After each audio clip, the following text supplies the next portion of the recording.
आम्ही दोन्ही पक्ष एकाच विचारधारेने बांधले गेलेलो आहोत आणि एकाच विचारधारेने पूर्ण पक्ष चालत आहेत. राज ठाकरेचे जे विचार आहेत तेच शिवसेनेचे विचार आहेत, म्हणून शिवसेना मनसेचा DNA एकच आहे. त्यामुळे आम्हाला लगेच एकत्र येता आलं. आमदार राजू पाटील आणि आम्ही एकमेकांचा विरोध करत होतो, मात्र तो वैचारिक विरोध होता. मतभेद होते पण मतभेद नव्हते, असे श्रीकांत शिंदे यांनी सांगितले.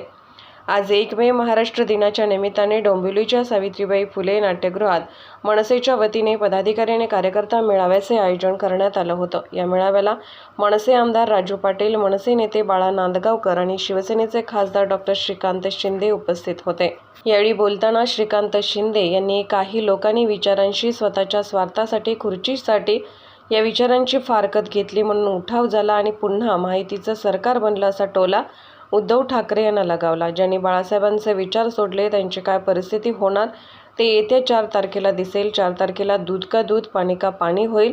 तुमच्याकडे संपत्ती नाही, संपत्ती आहे असा टोला श्रीकांत शिंदे यांनी उद्धव ठाकरेंना लगावला. मोदींना तिसऱ्यांदा पंतप्रधान करण्यासाठी राज ठाकरे यांनी महायुतीला पूर्णपणे पाठिंबा दिला.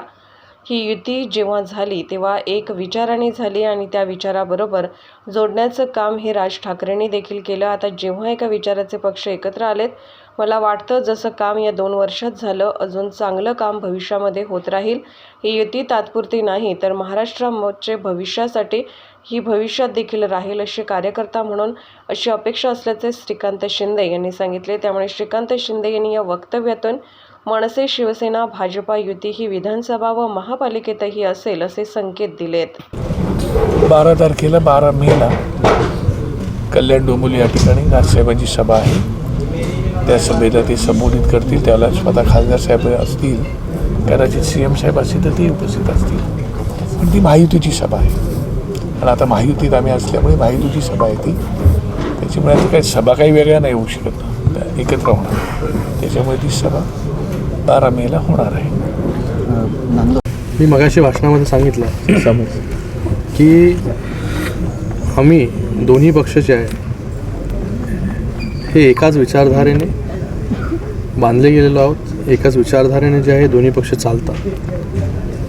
काही लोकांनी जे आहे त्या विचारांबरोबर जे ते फारकत घेतली स्वतःच्या स्वार्थासाठी, खुर्चीसाठी, म्हणून उठाव झाला आणि पुन्हा जे आहे हे महायुतीचं सरकार बनलं.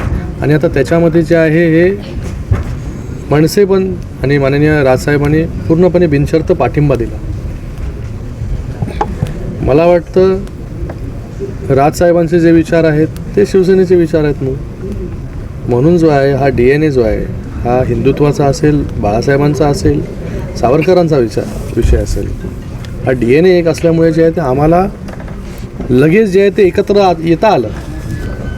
एवढे तुम्हीच म्हणालेत की बाबा आम्ही एकमेकांचा जो आहे हा विरोध करत होतो, वैचारिक विरोध होता, मतभेद होते. मनभेद जे आहेत हे मनभेद आमच्यामध्ये नव्हते. म्हणून जे आहे ते एकत्र एवढा सरळतेने, इतक्या सहज जे आहे हे आम्हाला एकत्र येता आलं. आणि मला वाटतं डेव्हलपमेंटवरती आम्ही दोघेही काम करतो ते त्या भविष्यामध्ये पण करत राहू. आणि त्याच्यासाठीच आज राजसाहेबांनी देखील जे आहे हे मोदी साहेबांना समर्थन पूर्णपणे दिलेलं आहे.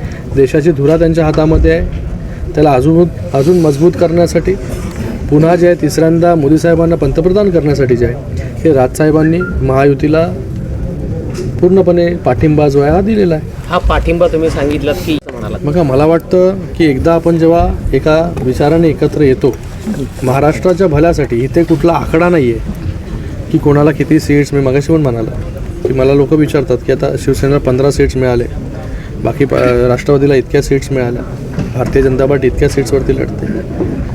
हे जेव्हा गठबंधन झालं हे एका विचाराने झालेलं आहे आणि त्या विचाराबरोबर जोडण्याचं काम जे आहे हे राजसाहेबांनी देखील केलेलं आहे. आणि आत्ता जेव्हा एका विचाराचे पक्ष एकत्र आलेले आहेत, हे मला वाटतं पुढे जर असं जात राहिलं तर मला वाटतं जसं काम या 2 वर्षामध्ये झालं आहे अजून चांगलं काम जे आहे भविष्यामध्ये पण होत राहील. महाराष्ट्राच्या दृष्टिकोनातून, महाराष्ट्राच्या चांगल्या भविष्यासाठी जे आहे हे सगळं हे काय फक्त टाईमिंगसाठी थोडी आहे. हे आम्हाला अपेक्षित आहे की एकत्र मिळून सगळ्यांनी एकाच विचाराच्या पक्षांनी एकत्र येऊन काम केलं पाहिजे आणि काम करत राहायला पाहिजे, अशी माझी कार्यकर्ता म्हणून इच्छा आहे.